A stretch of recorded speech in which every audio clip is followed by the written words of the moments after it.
surferi! Dobrodošli ljudi u naš novi video. Danas ću vam pokazati kako da sa smokijem izdresirate buldoge.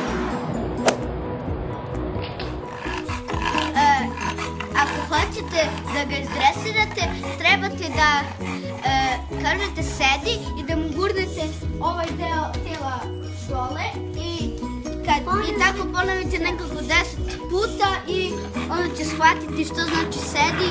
Vidite, ni posle jedne kesice smokija, što on najviše voli, nikad neće da nauči da sedi.